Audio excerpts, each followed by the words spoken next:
ఈ రోజు అధికారం తెలుగుదేశం పార్టీ కూటమి ప్రభుత్వం ఉన్నా సంయమనం పాటిస్తుంది. ఎందుకంటే మీ ట్రాప్ లో పడకూడదు.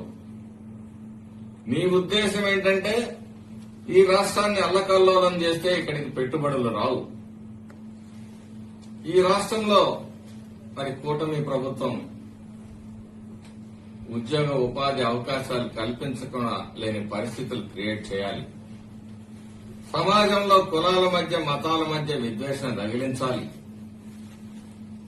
ఈ విధ్వంసకరమైన ఆలోచనతోటి సమాజంలో విషబిందువులు నాటే ప్రయత్నంలో మీ పార్టీ ఉంది. ఇది సమాజంలో విఘ్నత ఉన్న ప్రతి ఒక్కడూ కూడా గమనిస్తా ఉన్నాడు.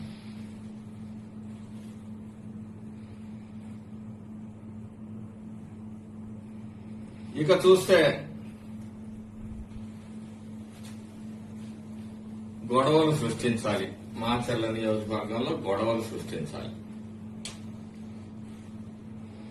ఎందుకంటే గొడవలు సృష్టిస్తే ఒక వర్గం వచ్చి ఈ పిన్నెల్లి రామకృష్ణారెడ్డి ఇంటి దగ్గర కాపలా కుక్కల్లాగా ఉంటారు.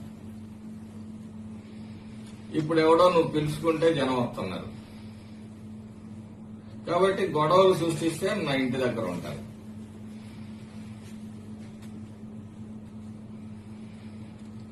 నేను టెస్ట్ ట్యూబ్ గాళ్ళకి బెదిరేవాడిని కాదు.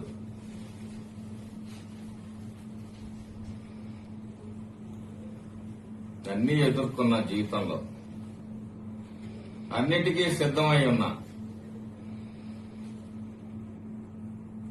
చెప్తా ఉన్నాను, సంయమనంగానే వ్యవహరిస్తానని. ఇప్పుడు ఏదో నా మీద 4 బీరు బాటిళ్లు వేశాడు, నా నాన్నేదో అటెంప్ట్ చేస్తారనే దానికి నేను టెంప్ట్ అవ్వను. ఈ పల్నాడుని ప్రశాంతంగానే ఉంచుతాను. ప్రశాంతతకి అడ్డం వచ్చే వ్యక్తుల్ని ఏ విధంగా హ్యాండిల్ చేయాలో కూడా తెలుసు. వైసీపీ నాయకులకి కార్యకర్తలకు కూడా చెప్తా ఉన్నాను, మీ నాయకుడి ఆలోచన అంతరంగాల్ని మీరు గ్రహించి మీ బతుకులు మీరు భద్రం చేసుకోండి. సరస్వతి భూములు కుంభకోణం భూముల మీదకి దాడికి తీసుకెళ్లాడు.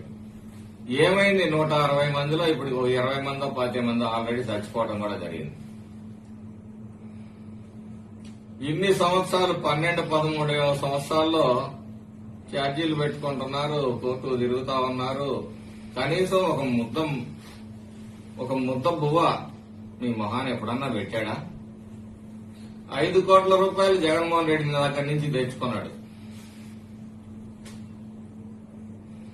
మీ బతుకులు మీరు బతకండి, సమాజాన్ని బతకనివ్వండి.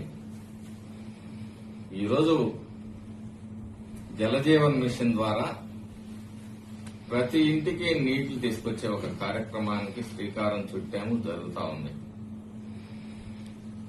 వైసీపీ నాయకుల్లాగా ప్రైవేటు నీళ్లను మేము ప్రోత్సహించట్లే. ప్రతి ఇంటికి 500, 600, 800 రూపాయలు పెట్టి నీళ్లు కొనుక్కొని ప్రజలు అవస్థ పడతా ఉన్నారు. వీళ్ళకి స్వచ్ఛమైన నీళ్లు అందించాలి అని చెప్పేసి ఈరోజు ఆ కార్యక్రమాన్ని చేస్తాం. ఈ నీళ్లు ప్రతి వైసీపీకి గడపకు కూడా వస్తాయి, మీ గడపలకు కూడా వస్తాయి. వరికపూడిసెల ప్రాజెక్టు గురించి చంద్రబాబు నాయుడు గారు ఎంత ఖచ్చితత్వంతో ఉన్నారు అంటే అనంతపురం సభలో గాని ఒంగోలు సభలో కూడా వరికపూడిసెల ప్రాజెక్టు గురించి ప్రస్తావించారు.